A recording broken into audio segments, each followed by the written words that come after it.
All right, welcome back to the channel, ladies and gentlemen.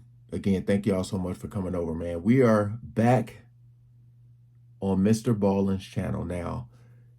I'm gonna be honest, I haven't been reacting to his videos because a lot of them get age restricted and just a lot of people just really ain't watching the reactions. You know, a lot of his videos be like 20 minutes plus.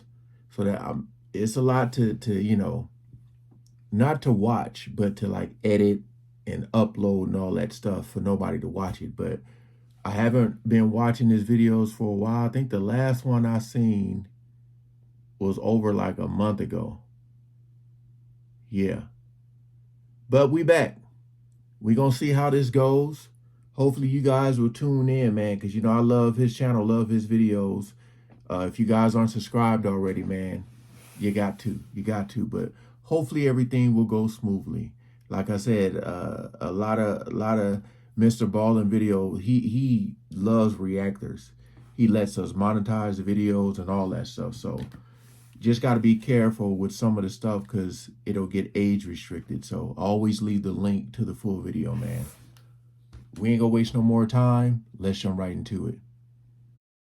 Today's story is about a disturbing discovery made in Brazil in the 1980s. Oh, Brazil. Now, at the time, the Brazilian government attempted to hide this story, saying it was just too sensitive for the public to know about it. But eventually, photos of this discovery were leaked, and it sent Brazil into a panic. Now, I'm not going to show you any of the actual leaked photographs because they're just too graphic. Yeah, but I will be describing them in some detail towards the end of this video. So viewer discretion is advised. But before we get into that story, if you're a fan of the strange, dark, and mysterious delivered in story format, you've come to the right place because that's all we do, and we upload once a week. So if that's of interest to you, please offer the like button a can of soda, but be sure you secretly, violently shake it before you hand it over. Also, please subscribe to our channel and turn on all notifications so you don't miss any of our weekly uploads. Okay, let's get into today's story.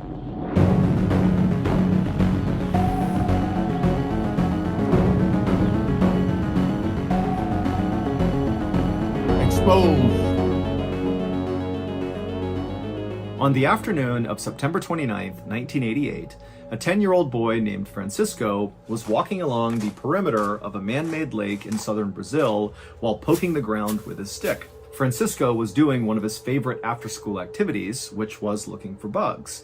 And this lake, which was a part of the Billings Reservoir in the Brazilian state of São Paulo, was his favorite place to do that. And the reservoir was gigantic, but it was not shaped like a typical circular lake. Instead, it was more like a big river that kind of wound around and had all these skinny branches kind of jutting off the sides of it. And on this particular day, Francisco was walking along one of those skinny offshoots of this lake, where at certain points, if Francisco wanted to, he could literally swim to the other side of the lake in a matter of minutes. Now, Francisco knew he was not really supposed to be anywhere near this reservoir, because in recent years, gangs from the nearby cities would bring their murder victims out to this reservoir and bury them here. And so locals knew it was not a safe place and to stay clear.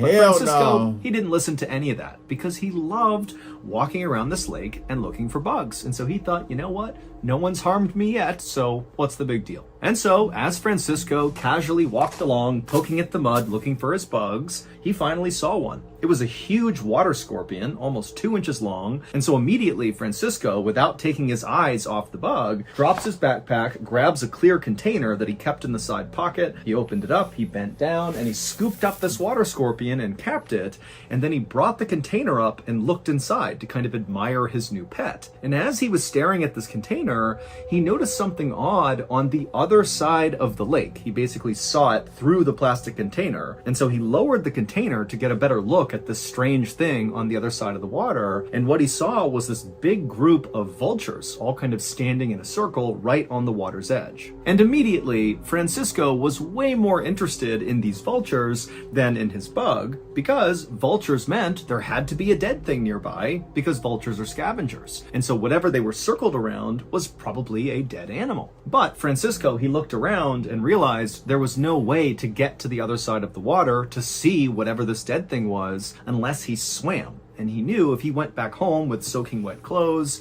his mom would know he had snuck to the reservoir and he'd be in lots of trouble. And so, feeling really frustrated, Francisco just picked up a rock and chucked it to the other side, trying to splash the water near the vultures to get them to fly away so he could see the dead thing. But the first rock he threw did not really have an effect. The vultures just kind of turned around and looked at him and then went back to whatever was on the ground. Boy, and so Francisco creepy. gathered a big pile of like 25 rocks and began throwing them one after the other at these vultures. And finally, Francisco had caused enough chaos on the other side of the water that the vultures got upset and they took to the air and they flew away. And finally, Francisco got a clear view of the dead thing that was in the middle of the circle of vultures. Now, initially, Francisco thought this dead thing was going to be maybe a bird or some other small animal from the area, but when he got a good look at this dead thing from 30 feet away, it didn't look like either of those things. It didn't have fur, it didn't have feathers, it actually looked kind of pale, almost like a pig. But Francisco's thinking to himself, why would a pig be all the way out here? And then it slowly dawned on Francisco that what he was looking at was actually a dead person. Suddenly terrified, Francisco scooped up his things, turned around, and ran to the nearest village where he began screaming for help.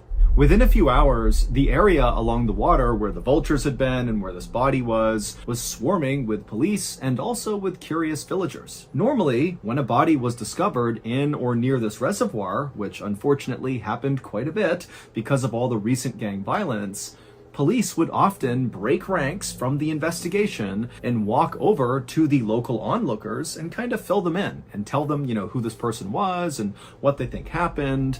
But this time, it was totally different. The police were totally secretive, and it was really obvious. The police immediately roped off the entire area with crime scene tape, and then the police officers stood in a circle, shoulder to shoulder, blocking the view of the villagers so they couldn't see the body. And then when villagers actually walked up to police and said, hey, can you tell us what's going on? The police would say they couldn't talk about it, and then they would tell the villagers to back up and stay away. Locals would stick around for a while, being treated this way the entire time by police, and then finally when the sun started to go down and it was clear the police were very committed to hiding what was going on, whoever was still there finally just left, figuring when they got home they could just turn on the news and see what had happened with this dead person. But when they got home and turned on their TV, there was not one news story about this body. And at a minimum, this story should have dominated local news, but it somehow was not being talked about. And then even stranger was the next morning when locals got up, they headed back to the reservoir to see what the police were up to. And when they got there, they found the police were gone, the body was gone, and there was absolutely no trace that anyone or anything had ever been there. It was like it had been totally sanitized. For days, locals in this area continued to check the TV news, they checked the radio, the newspapers for some story, some bit of information about this dead body that was found. But again, there was just absolutely nothing, and it just made no sense. Why wasn't anyone talking about this? And so eventually, in the absence of any official information about what happened, a rumor began to circulate among locals that the body belonged to a local fisherman who had gone missing 3 days before Francisco discovered him. Stories be and wild, this fisherman, man. apparently he was an alcoholic, and he had gone to the reservoir, and he had begun drinking, and apparently he drank so much that it killed him. Now, many people wondered, if this drunk fisherman story was the real story, Oh, no. then why were the police so secretive about the body, and why weren't they willing to give up any information to the crowd about what had happened to this guy? I mean, a drunk fisherman is not a super sensitive thing. It just seemed like that doesn't line up with the police's behavior. But questions like these remained unanswered, and after several weeks of still no new information, no news coverage anywhere, even the most skeptical of villagers who really thought there's something weird going on here, they just kind of forgot about it and moved on. Until 6 years later, in 1994, when someone, we don't know who, from the Brazilian government decided they just couldn't keep the secret any longer. And so they gathered up some photos and an autopsy report they were not supposed to have, and they smuggled those things to the media. And once the media published these things, it became immediately clear that the dead man who was found in the reservoir in 1988 was not a drunk fisherman who drank himself to death. nor was he the victim of gang violence. Instead, it appeared that this person's death could potentially be paranormal. Whoa, here we go. Cliffhanger. If you're a fan of the strange, dark, and mysterious delivered in story format, then you gotta listen to the brand new Mrballen Studios podcast called Bedtime Stories. For the uninitiated, Bedtime Stories has been a long-standing, incredible YouTube channel that puts out just some of the best dark, scary storytelling on the internet, and now they're making this brand new podcast in collaboration with our studio. So if you want some more incredible storytelling to add to your weekly roster of content, go to any podcast platform anywhere and search for Mrballen Studios and click on Bedtime Stories. They put out new episodes every single Wednesday. Here's a clip from this week's episode called Without a Trace. The northwestern state of Alaska remains one of America's most unsettled and unexplored regions. It is a place of wonder and mystery, but also of great danger, with roughly 2,500 people going missing there every year. Man. And one settlement, situated far to the west of the state, remains the setting for some of the most bizarre of these disappearances. Alaska. Boy, that's creepy. But before we dive into the significance of those leaked photos and the leaked autopsy report, you need to understand a weird aspect of Brazil's history. Brazil has an absolutely astounding number of sightings of unidentified flying objects, or UFOs for short. And these are not your typical UFO stories where some person claims they saw aliens or they were abducted by aliens, but they have no witnesses, they have no proof, they have nothing but their own story.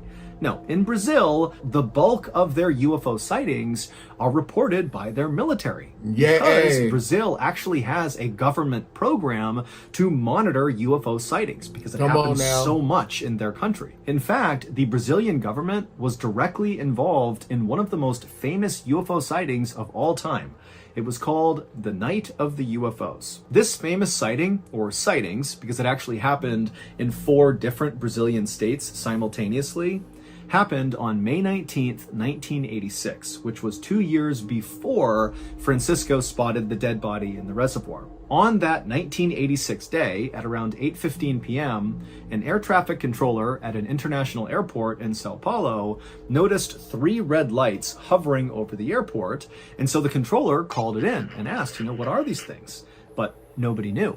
And at the exact same time, all across Brazil, dozens and dozens of other people who have no idea what's happening at this international airport began reporting that they too were seeing strange lights in the sky. And many of these reports of these lights were coming from military personnel and government officials. And so this was like a really big deal that like all across Brazil, everybody's seeing lights in the sky. And so the government, in response to this, scrambled their fighter jets and sent the jets up to try to intercept one of these sets of lights, just to see who or what they were and potentially shoot them down if they had to.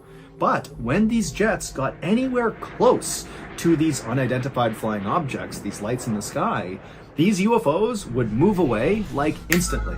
One UFO was observed suddenly disappearing and then reappearing 20 miles away in just 5 seconds, which meant that UFO had to travel at least 5 times the speed of sound to cover that distance in such a short amount of time. For reference, humans are not capable of going that fast. We cannot do that. Eventually, the night of the UFOs ended when all these UFOs, these lights in the sky, just kind of suddenly vanished. And then a couple of days later, the Brazilian government held this big press conference about the event, and they would say, we have no idea what those lights were or where they came from. We have no clue. However, whoever or whatever was controlling these UFOs showed obvious signs of intelligence. Now, as mind-blowing as that would be to hear that potentially intelligent creatures are flying around your airspace, remember, this is Brazil, where UFO sightings were kind of the norm, and so people were definitely shocked by this. This was a terrifying thing,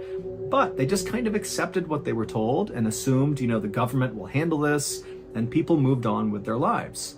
That is, until several years later in 1994, when those photos and the autopsy report of the dead person in the reservoir were leaked, and then suddenly the people of Brazil, they're seeing this stuff and they're realizing, wait a minute, the night of the UFOs may not have been an isolated instance. Those UFOs may never have left.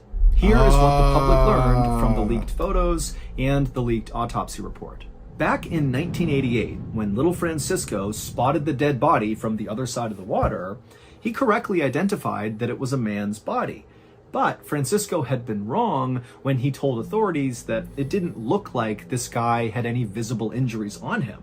And the guy was naked, and so Francisco felt pretty confident that he would have seen something if the guy was wounded. But when the police arrived and they saw the body up close, they immediately saw he had several very serious and very strange physical injuries.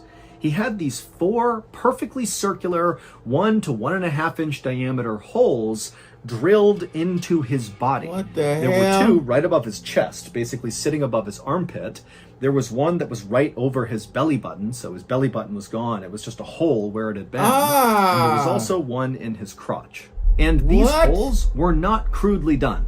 These were done with surgical precision, almost like whoever had done it was using high-end medical tools to make these cuts. Now, at first glance, the authorities had no idea why these holes were on this guy's body. But when the autopsy was done, they discovered this man was missing the majority of his internal organs, and after doing some investigating, they discovered that all of his organs had literally been vacuumed out of him through these holes on his body. Those holes were basically just ports to pull things out of him. Also, most of the man's blood had been suctioned out of those holes as well. But that wasn't all. The man also had one of his ears removed, one of his eyes was removed, and the lower part of his face was also removed. What the hell? And again, all of these cuts looked like they had been made with absolute surgical precision. But perhaps the most brutal aspect of all the things that came to light when these documents were leaked was something that, unless you looked really closely at the autopsy report, you wouldn't necessarily notice. And it had to do with this man's vagus nerve. Your vagus nerve is something that controls part of your nervous system that's responsible for automatic functions like heart rate and digestion. And so when your body is suddenly in great distress, like suddenly you're fighting for your life or something, your vagus nerve can basically shut off those automatic functions like digestion in order to ensure all your energy is going towards fighting for your life. Wow.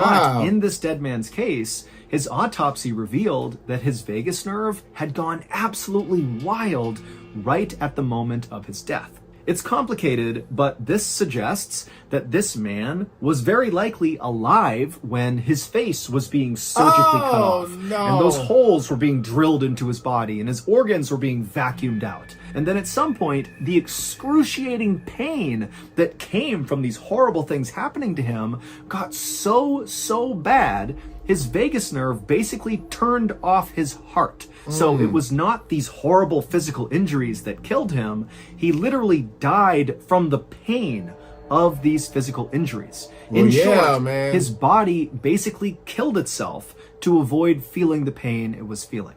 So, I'm sure you're wondering, how does the dead man in the reservoir and these leaked photos and the autopsy report, how does all of that connect with the night of the UFOs, which happened 2 years before the man in the reservoir was even found?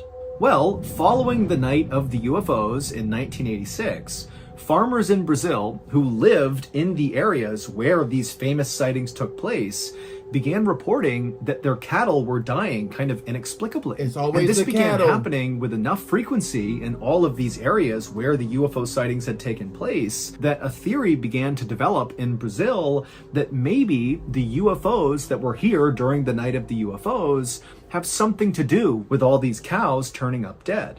And as that theory began to take hold all across Brazil, that, UFOs are killing our cattle, another theory began to come out of that one, which was, well, if the UFOs are coming in here and killing cattle, What's stopping them from killing people? People, And then right, in right. 1988, so 2 years after the night of the UFOs, and right in the middle of all these farmers all across Brazil saying their cows were dying for no reason, the dead man in the reservoir was discovered. And as soon as the government saw the physical condition this guy was in, with the weird holes drilled in his body and his organs missing and his face pulled off, that, plus the fact that he was located in this reservoir, which by the way was in a night of the UFO sighting area, the government decided they would have to hide the story.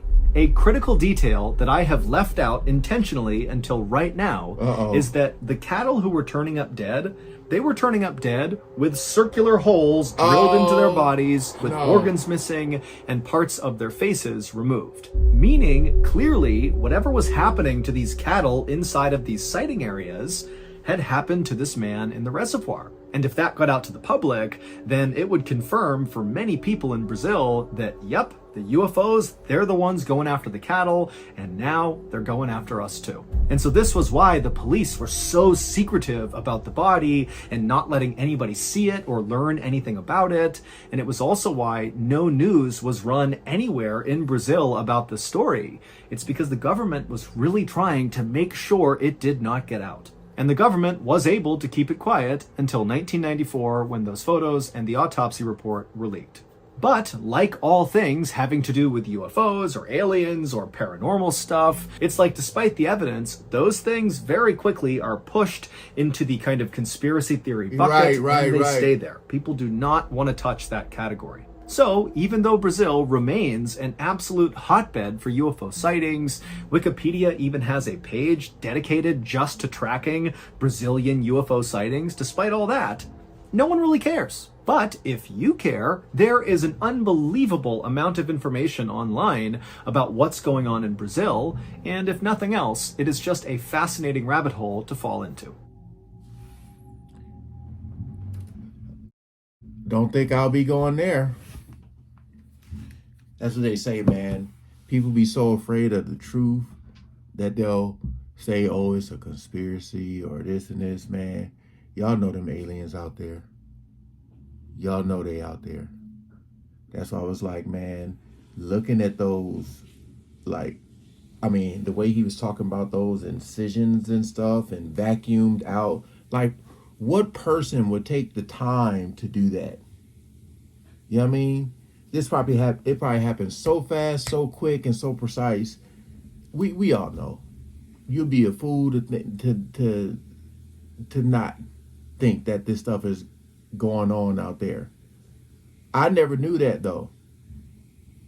I want to look it up though, like what he was talking about in Brazil, man, because that's the fact that the military. It's crazy, man. And you just think about all the people who go missing. You know what I mean? Wow. That was a crazy story. I'm trying to watch these videos and not pause them unless I absolutely need to. But that was a crazy story, man. Hey, hope you guys enjoyed. If so, go ahead, like, share, comment, subscribe. Make sure you subscribe to Mrballen. Please share these videos, man. Please. All right, peace out.